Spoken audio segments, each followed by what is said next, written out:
Hello everyone, it's me and Schmickles. We're gonna do another video together, me and Schmicks, for Richard. Just a way of talking with him, because I know that our love is what is keeping us connected. And one of the things that I have learned from this whole experience is that love is everything. It is the whole meaning of life. You don't have to read an encyclopedia of philosophy books and religious texts, because it only comes down to one thing: love. And it might sound trite because you've heard it a million times in songs. Love is what we're here for. Love is all you need. But the truth of it is, it's true. And I'm back in the afternoon, sitting here at my place that I like to do some videos on the ranch and talk to Richard and just reflect on things and speak to anybody who is going through the experience of having lost a beloved soul, your soulmate. I was thinking about animals that have lost their loved ones, and there are many animals and birds that experience the loss of their mate. They say that when a Maya bird in Hawaii, a Maya bird that's a couple, that if it loses its mate, it gets very disoriented and it flies around and around looking for its mate, and it goes into mourning. Oh, what is it that you want, Schmickles? Maybe that's Richard speaking through Schmickles. Speaking of animals, because animals can pick up on things, and I just was thinking about how there are many animals and birds that go through the experience of loss. It's not just humans. And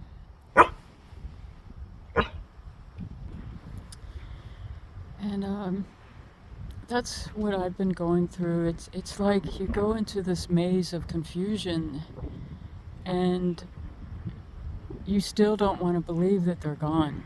You keep thinking they're going to come back. And I know I'm not the only one that experienced this. Joan Didion wrote about it in Magical Thinking, that no matter what she went through, including the funeral services, she still, something inside of her believed he's going to come back. And I was thinking, I don't know what Schmickles is trying to tell me right now, but she was talking about how it's very, very hard to accept the finality, especially when you've been with someone for half your life. And Joan Didion was with her husband for more than half her life. And I was thinking what she didn't perhaps understand is there's still ways of connecting with them, but you have to learn how to connect in a different way now, because they're not physically here. The body, those were just the clothes that they wore on this earthly existence. And when God said it's time for you to go home, that's when they were lifted out of those clothes. And but I was thinking that Richard might have gone through some confusion at the point of departure. Many souls, from what I'm understanding through Edgar Casey's work and his revelations, that the soul, if it wasn't like sure that didn't really think death would happen, and when it happens, there's confusion because they start to realize that, wait a minute, there are things I have to do yet, and there are things that are unfinished and undone, and things I had to say. And I was thinking he might have been thinking, what am I going to do about Jackie? Because he always was my protector, you know. He referred to himself as my protector.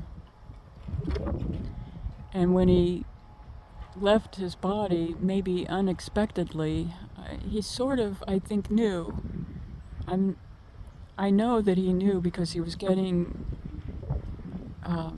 visions, and he was getting knowledge from the other side that you don't get until you're ready for preparing for death.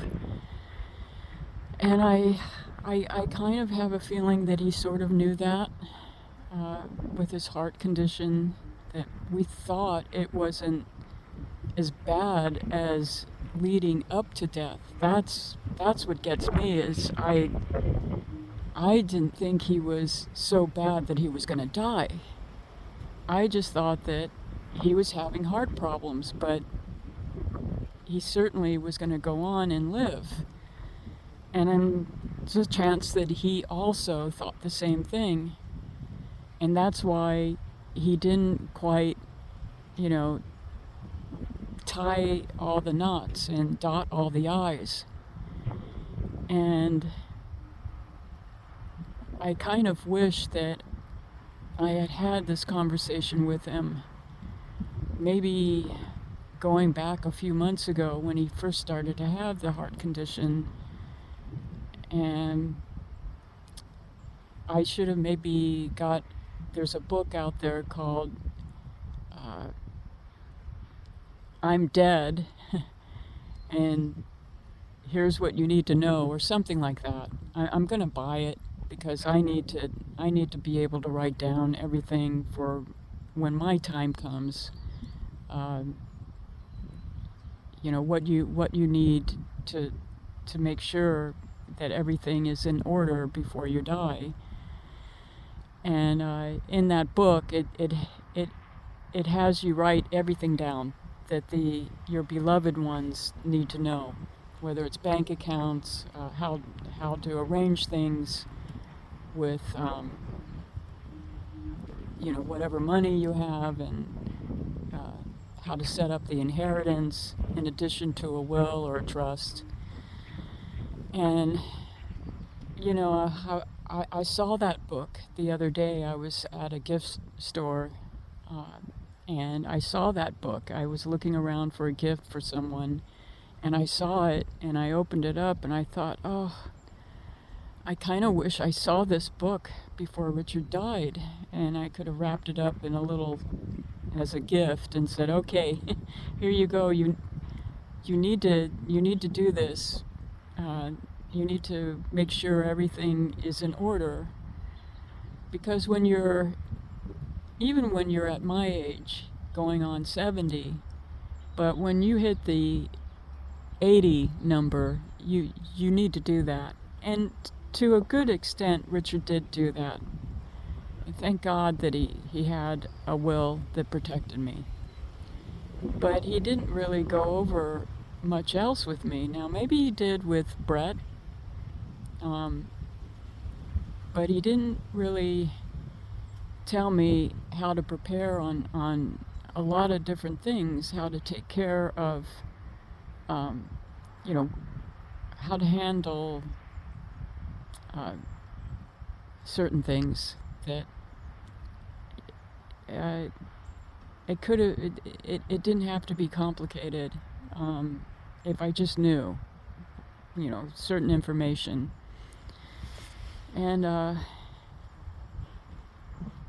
was thinking, listening to Edgar Cayce, that perhaps, and I know that according to Edgar Cayce, it's not like the soul suffers the way we do, like feel emotional pain, but there might be confusion once they realize that they can't get back into the body to make sure to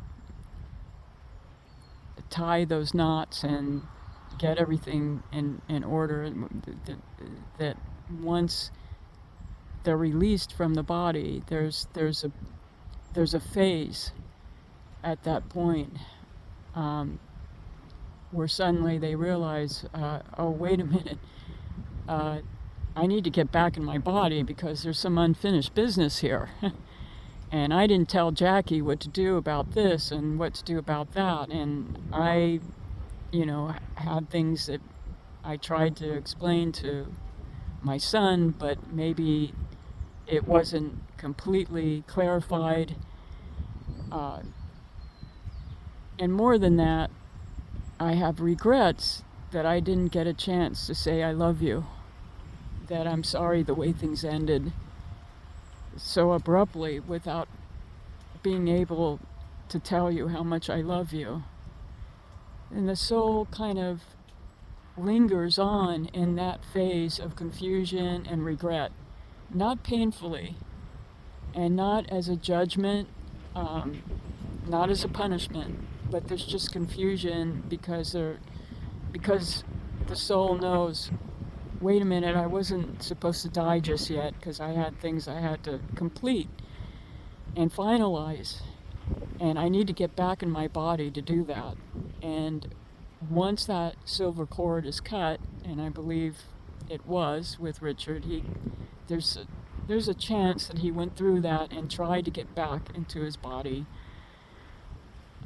especially knowing that I had not been able to get home to him, and he might have wanted to wait until I got home and couldn't.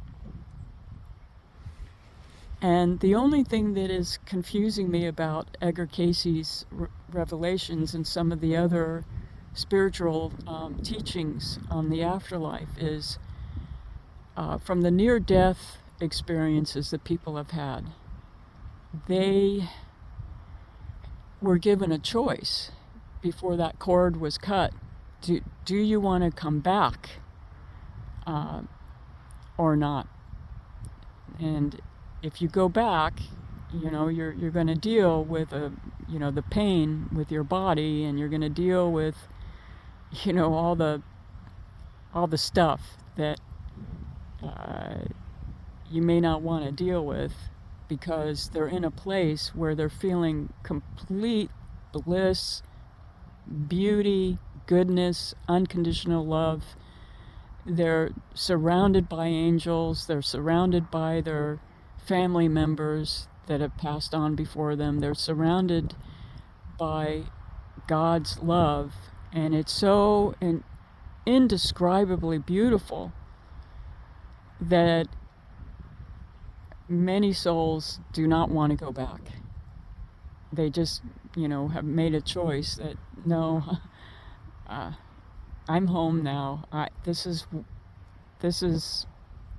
the real home, not down there, so to speak, in the craziness of the world, and with my physical body and the pain that I was going through with my heart and my body. I don't want to go back to that. And they can make a choice.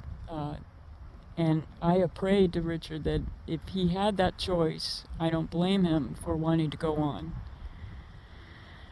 But in this other Edgar Cayce discussion or talk that I was listening to on a video, they made it sound like a soul is not given that choice, that when death comes, and the cord is cut and you cannot go back.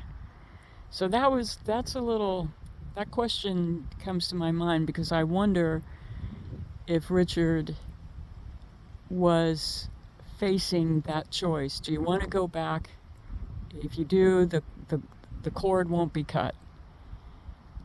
But if you don't, the cord will be cut and you'll go into the eternal light of love. I kind of think that that's what happened and with Richard, that maybe the choice was given, but he knew, maybe he just knew it was his time. But these are questions that I've been wondering about, because things were left undone. And I do wonder if he went through that phase of regret or remorse, and it's not the kind of regret or remorse that we ordinarily feel in our, earthly bodies of emotion. In that way, it's a different kind of awareness is the word for it. There's an awareness of regret and remorse, but it's not a punishment, and you don't feel any pain. It's all in the experience of love. But I think about that perhaps he knew that, wait a minute, maybe this isn't quite the time for me to leave, because I didn't get a chance to explain everything that needs to be explained. At least to me anyway, that maybe he was thinking, at least to Jackie. So, these are some of the thoughts I've been thinking about, because I'm dealing with things that I wish that he had told me about. I'm dealing with things that I can tell were just left undone. It's like, you get through half a movie, but you don't get to the end. So you don't know how the movie's going to end.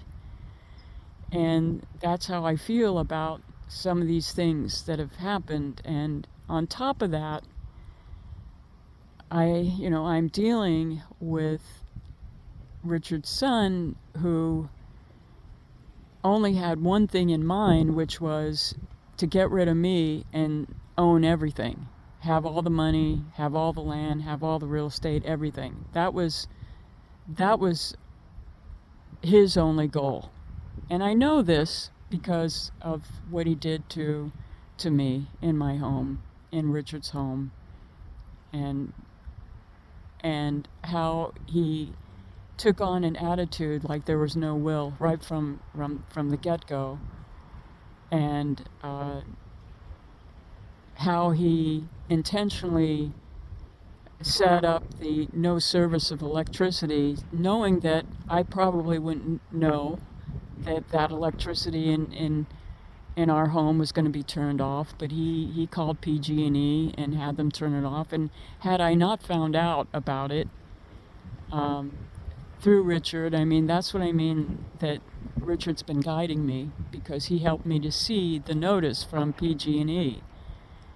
And I saw it through email, and if I had not seen that, I would not have been able to transfer the account over to my name, so the electricity wouldn't be shut off. But his son wanted to shut it off. It's a form of harassment. It's a way of getting rid of me. Because I can't understand any other reason why he would turn off the service in my home, knowing that I was coming home, knowing that it would be a stupid thing to do even if I wasn't in the house, because you don't want to shut off the electricity in a house and have everything just, go blank. It was his way of trying to chase me out. It was a form of harassment. So I think Richard might have been thinking before he left the body. I think he knew these things were coming with Brett. And for that reason, he may have really struggled to try to get back in his body. I'm beginning to believe that he knew what was happening to him, He knew that God was calling him home, but I think there was a strong desire to say, not yet, not yet. I got to get back in my body to protect Jackie because I see what's coming with what Brett's going to do to her. And I just, these are things that I know intuitively. There's no, it's not like you can prove it with physical evidence. It's just how I know it through my heart that I think Richard thought I got to get back in my body, and there was probably a strong desire to try.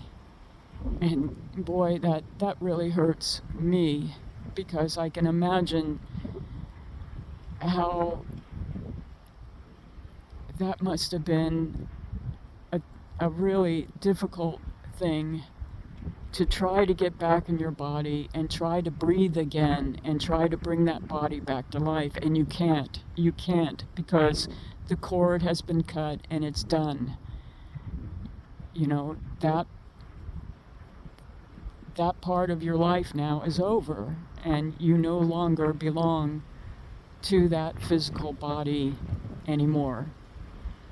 And I just pray that I've let Richard know that it's okay. I'm going to get through this with his guidance, because he's guiding me, even though there are things that I wish that he had gone over with me. He's now guiding me in ways that are part of the spiritual realm, and it's kind of hard to explain, but I've already explained a lot of what I would call messages from him that has helped me, to find the right people, for an example, and how he helped me to understand that the will is there in the safety deposit box. I know he was telling me that. He was telling me that when I was in Maui, when I was really stressing out and finally woke up to the fact that Brett was trying to destroy the will so that everything would go to him. And I was like, oh my God, if I don't have that will. I never talked to Richard about it. I just didn't want to talk about anything associated with his death. And in a way, I think Richard felt the same way. I think he just thought, I'm not ready to die yet. And it kind of got put on the back burner. But there have been signs that he has been giving me. There have been people that he has been leading me to, the right people that have been helping me. And so we're just communicating now in a different way. Not where he can be here physically and talk to me, because his body now is just the clothes that he left behind, that he wore during this lifetime. But we are communing together through soul and through heart and through love. That's how we're communicating now. And as one medium put it many times over, love never dies. Love is eternal, and it's the kind of love that no one can really describe, because you're not talking about passion, you're not talking about desires, you're not talking about a temporary I love you, Hallmark card kind of thing. No, this is like a love that is beyond anything that's physical. It's love that is the bridge between the physical and the spiritual. So I was thinking about those things. And then I wanted to mention, in addition to some of the extraordinary things that Richard accomplished here on the ranch, there's one thing, and there more and more things are going to keep coming to my mind. But there's one thing that I left out on what an extraordinary, giving, loving humanitarian that Richard was and the things that he believed in. And he did not want that Diablo Canyon nuclear power plant to go on. It was just too dangerous, and it's still going on, and it's still a threat to everybody in this whole community. Why? Because if a big earthquake hits, it's on an earthquake fault, you can say goodbye to the whole Central Coast. And so around 1980, I believe it was, they were going to turn it on, and Richard allowed all the environmental organizations and all the people to set up an encampment here on his ranch. And it was a big deal. I mean, it was a heavy, heavy duty protest, peaceful protest. But he allowed people to come and be trained for that peaceful protest. It was a whole training ground, and they had tents here and people living here on our ranch through that period, and it was huge. It was on national news. It was on NBC on national news, and it was on the local news. And he did just a beautiful job on the interviews when people asked. He was a great communicator. That's what made him such a great lawyer. I sometimes had to go and correct some of, his English on the written word, but he was good at that too. He just once in a while would make a few, errors or something, but he was very concise in his writing and succinct, but that's the only flaw I can think of, that sometimes the spelling wasn't all that great. But whose is, but I just remember, what an amazing thing that was. It was the Diablo protest, and you might be able to look it up on Google, like 1980 Central Coast, before the Diablo Canyon nuclear power plant opened, the protest. It was a heavy, big deal, and he believed in those protesters, and he admired them. He admired their strength, that they were willing to spend time in jail for it, and how they followed the principles of their convictions. And that was another thing, that he was a leader, a Leo leader in that respect. He knew how to command a room when, he had natural authority, and people had the greatest respect for him and for his ability to organize things and think things through, and his ideas, and people just admired his strength, his courage, and his intelligence. And I just wanted to add that as an ending.